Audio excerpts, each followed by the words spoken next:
warahmatullahi wabarakatuh. Waalaikumsalam warahmatullahi wabarakatuh. Ya, sebelum kita masuk pembelajaran, apakah baiknya kita berdoa terlebih dahulu yang akan dipimpin oleh ketua kelas? Siap, gerak. Berdoa mulai. Berdoa selesai.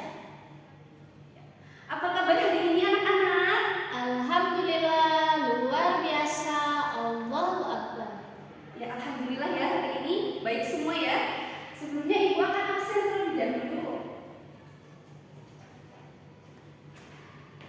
Untuk Mbak Zakia, Hadirah.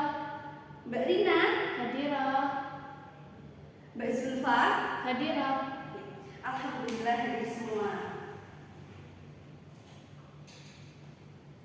Nah, pada pagi hari ini ada yang sudah tahu kita akan mempelajari materi tentang apa? Belum, Bu.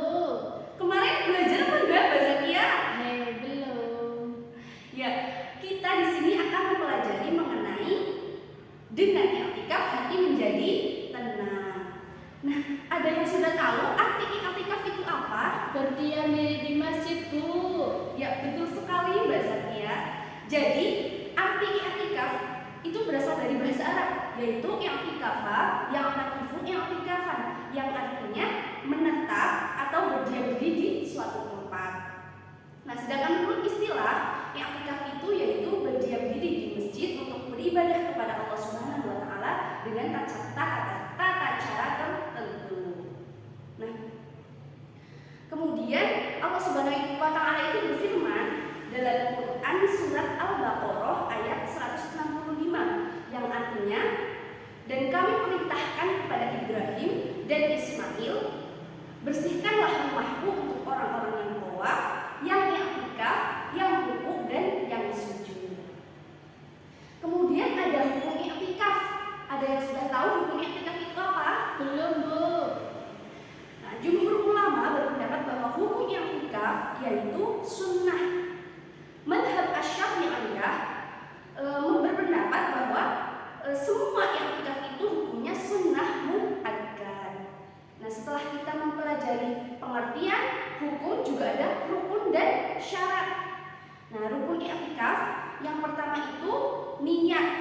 Kita itu harus niat terlebih dahulu. Kemudian yang kedua yaitu berdiam diri di masjid, yaitu sekurang-kurangnya seperti tumakninah dalam sholat. Kemudian ada syarat i'tikaf. Syarat i'tikaf yang pertama yaitu beragama Islam. Yang kedua, baligh atau mumayyiz. Yang ketiga, berakal sehat. Yang keempat, suci dari haid dan nifas. Nah, jadi jika ada perempuan yang sedang haid atau nifas itu tidak dibolehkan untuk beriktikaf. Dan yang terakhir, suci dari hadas besar. Kemudian ada hal-hal yang membatalkan i'tikaf. Apa aja sih hal-hal yang membatalkan i'tikaf? Ya, betul sekali. Jadi hal-hal yang membatalkan i'tikaf yang pertama itu ada haid, yang kedua nifas, yang ketiga gila, yang keempat mabuk, yang kelima yaitu berhubungan suami istri. Nah, kemudian ada amalan-amalan apa saja yang dianjurkan dalam i'tikaf? Ada yang sudah tahu amalannya apa aja? Belum, Bu.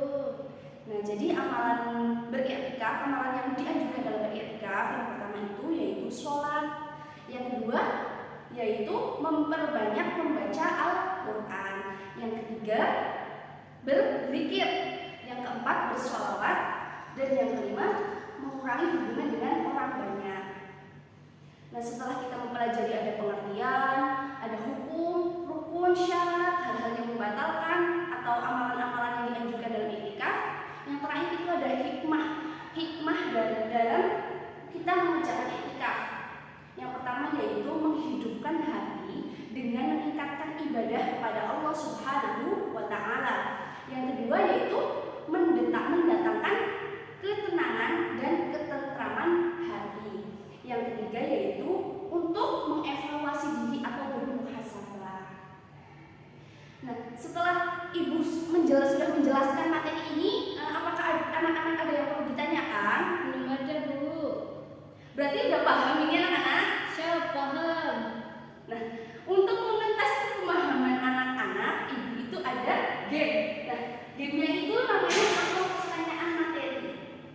sebelum kita memasuki permainan, ibu akan briefing terlebih dahulu biar anak-anak itu semangat, nggak ngantuk, kayak gitu ya. Nggih, Bu. Ya, untuk anak-anak semua bisa berdiri. Kita nanti briefingnya yaitu tepuk tangan. Jadi kita tepuk semangat aja ya. Udah tahu gimana tepuk semangatnya? Belum, Bu. Jadi tepuk semangatnya itu nanti ibu bilang tepuk semangat, semangat, semangat. Paham anak-anak? Paham, Bu. Ya, kita coba ya. Tepuk semangat, semangat, semangat. Tepuk tangan, tepuk semangat. Boleh duduk kembali. Sebelum kita ke permainan, ibu akan jelaskan terlebih dahulu langkah-langkah kita melakukan permainan ini. Jadi nanti ibu akan buat 3 kelompok. Satu kelompoknya itu ada 4 anak. Nanti ibu bagi sesuai urut absen saja ya.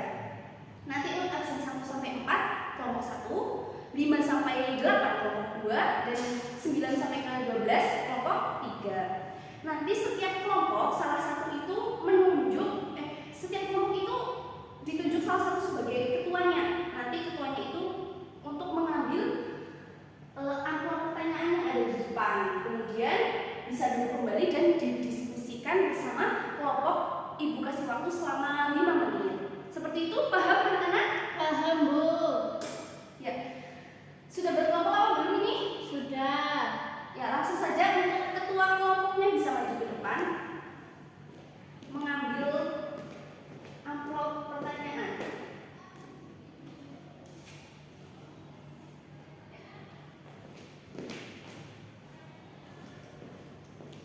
Ya, ibu kasih waktu selama 5 menit untuk berdiskusi menentukan jawabannya ya. Sudah siap anak-anak? Sudah 5 menit ini? Sudah, Bu. Ya, untuk setiap perwakilan, silahkan maju ke depan. Ini dari kelompok berapa? Kelompok 1. Bisa disebutkan apa pertanyaannya dan jawabannya dengan lantang ya, Pak? Ya. Pertanyaannya, apa saja amalan-amalan yang dianjurkan ketika iktikaf? Jawabannya sholat, memperbanyak membaca Al-Quran, berzikir, bersolawat, dan mengurangi hubungan dengan orang lain. Ya, betul sekali. Kasih tepuk tangan untuk kelompok 1.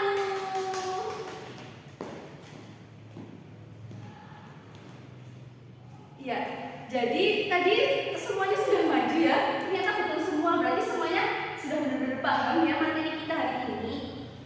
Nah, jadi dapat disimpulkan dari materi hari ini yaitu i'tikaf itu yaitu berdiam diri di masjid untuk beribadah kepada Allah Subhanahu wa taala dengan tata cara tertentu. Kemudian ada hukum i'tikaf yaitu sunnah, kemudian ada hikmah beri'tikaf yaitu ada menghidupkan hati dengan meningkatkan ibadah kepada Allah, terus mendatangkan ketenangan hati, kemudian ada untuk mengevaluasi diri. Nah, sebelum ibu cukupkan pembelajaran pada pagi hari ini, ibu akan memberi tugas kepada kalian untuk minggu depan, yaitu membuat mind mapping mengenai materi kita, yaitu i'tikaf. Dibuat sekreatif mungkin, kemudian minggu depan dikumpulkan dan kita melanjutkan ke materi selanjutnya. Seperti itu, sudah paham anak-anak? Sudah, Bu. Ya. Untuk mengakhiri pembelajaran kali ini, alangkah baiknya kita berdoa terlebih dahulu, dipimpin oleh ketua kelas. Syabrak. Berdoa mulai. Berdoa selesai. Ya, sekian pembelajaran pada hari ini. Semoga bermanfaat dan bisa kita lanjutkan minggu depan ya. Jangan lupa PR-nya.